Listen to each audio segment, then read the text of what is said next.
حضرت ایوب علیہ السلام کا محبت الہی سے لبریز واقعہ۔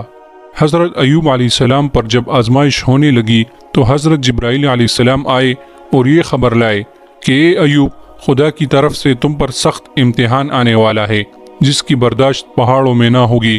حضرت ایوب علیہ السلام نے سن کر فرمایا، اگر مجھے میرے محبوب کا دیدار اور وصال نصیب ہوتا ہے تو صبر کروں گا کہ جہان کو تعجب ہو جائے گا کہ کس طرح ایوب نے ایسی مصیبت پر صبر کیا۔ وہی آئی، ایوب علیہ السلام صبر کے لیے تیار ہو جا۔ ابلیس نے جناب باری میں عرض کیا کہ الہی، تو نے ایوب کو قسم قسم کی نعمتیں عطا رکھی ہے، اس لیے وہ شکر گزاری کرتا ہے، مال کی جگہ مال، اولاد کی جگہ اولاد، بھلا اب شکر کیوں نہ کرے؟ ہم تو تب جانیں گے کہ سب کچھ چھین لیا جائے اور وہ ایسا شکر گزار بنا رہے۔ حکم ہوا کہ لعین، وہ ہمارا بندہ ہے، مال کا بندہ نہیں ہے، وہ ہر حال میں ایسا رہے گا۔ اچھا جاؤ، ہم نے تمہیں اس کے مال کا، اولاد کا اختیار دیا ہے کہ سب کچھ فنا کر دو اور پھر دیکھ لو۔ لعین آیا اور آپ کے سارے کھیتوں باغوں میں آگ لگا کر فنا کر دیے، اور روتا ہوا باغبان کی صورت میں بن کر آیا اور یہ کہا کہ اے ایوب، کیوں تو ایسے خدا کی عبادت کرتا ہے جس نے تیرے سارے باغ اور کھیت جلا ڈالے؟ آپ نے سن کر تبسم فرمایا اور یہ کہا کہ الحمدللہ، اب اور زیادہ بے فکری سے اس کی عبادت کروں گا، اور پھر سجدے میں ایسے گر گئے کہ ساری رات تک سر نہ اٹھایا۔ دوسرے دن شیطان نے آپ کے تمام اہل و عیال کے اوپر، جبکہ وہ ایک مکان میں جمع تھے، چھت گرا دی۔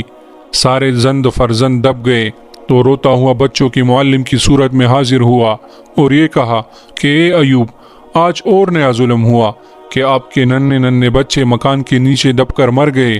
اے ایوب، جس وقت ان بچوں کے سر پر چھت گری تو ان کے ناک کے راستے سے ان کے سر کا بیجا باہر نکلتا، انتڑیاں ان کی باہر آئی، ہائے، پتھر بھی دیکھ کر پانی ہوتا تھا۔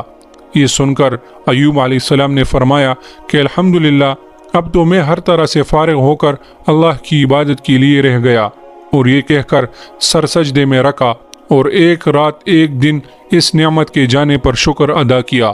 تیسرے دن شیطان آیا جبکہ آپ سجدے میں تھے، آپ کے ناک کے قریب وہ آگ برا سانس پھونکا کہ آپ علیہ السلام کے سارے جسم میں آگ لگ گئی، فوراً سارے بدن پر پوڑے پیدا ہوئے۔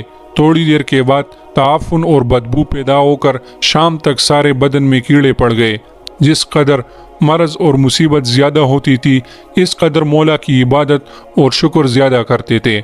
آپ علیہ السلام کا جسم جگہ جگہ سے پھٹ گیا اور سارا جسم پیپ کچا لہو بن گیا، ہزاروں کیڑے پیدا ہو گئے۔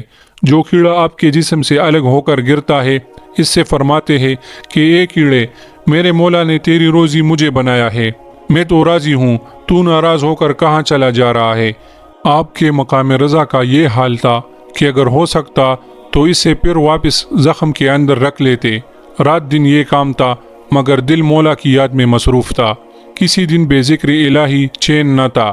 اسی حالت میں ایک دن جبریل علیہ السلام آپ علیہ السلام کے پاس آئے اور سلام کیا۔ حضرت ایوب علیہ السلام نے جواب نہ دیا۔ پھر دوسری دفعہ حضرت جبریل علیہ السلام نے سلام کیا۔ پھر دوسری دفعہ آپ علیہ السلام نے جواب دیا۔ پوچھا کہ میرے پہلے سلام کا جواب کیوں نہ دیا؟ حضرت ایوب علیہ السلام نے فرمایا، اے جبریل علیہ السلام، میرے محبوب نے اپنے مہمان کچھ کیڑے میرے پاس بھیجے ہیں تاکہ میں اپنا گوشت خون اپنے جسم کی ہڈیوں کی دسترخوان پر بٹھا کر انہیں کھلاؤں۔ آج ان مبارک مہمانوں میں سے کچھ مہمان میری زبان کھا رہے تھے۔ اتنے میں آپ نے سلام کیا۔ مجھے ڈر ہوا، کہا اگر میں آپ کو جواب دوں گا تو وہ مولا کا مہمان گر جائے گا اور میرے بولنے کے سبب ان کی روزی جاتی رہے گی۔ مبادہ اپنے خدا سے میری شکایت کرے اور میں نافرمان الہی بن جاؤں، پھر میرا محبوب مجھ سے ناراض ہو جائے۔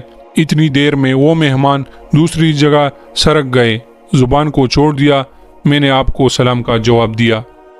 حضرت جبریل علیہ السلام نے حضرت ایوب علیہ السلام سے بعد صحت مرض دریافت کیا کہ بیماری میں آپ کا کیا حال تھا اور اب آپ کا کیا حال ہے؟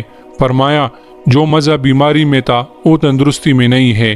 بیماری کے زمانے میں ہر روز صبح حق تعالی شانو کی طرف سے یہ آواز آتی تھی، اے ایوب کیسے ہو؟ اس خطاب سے ایسی لذت ملتی تھی کہ میں اپنی بیماری کو بھول جاتا تھا اور شام تک اس کی لذت میں رہتا تھا۔ پھر شام کو بھی اس طرح آواز آتی تھی تو اس کی لذت صبح تک رہتی تھی۔ بیماری سے صحت ملنے کے بعد یہ آواز کبھی نہ آئی۔ خلاصہ یہ ہے کہ جب آپ امتحان میں پورے اترے تو اللہ تعالیٰ نے آپ علیہ السلام کو دوبارہ صحت اور دوسری نعمت عطا فرما دی۔ اس واقعے پر ایک اللہ والے کا قول یاد آیا کہ محبت صادق وہی ہے، اگر اسے ٹکڑے ٹکڑے کر دیا جائے یا زندہ جلا دیا جائے تو اف نہ کرے۔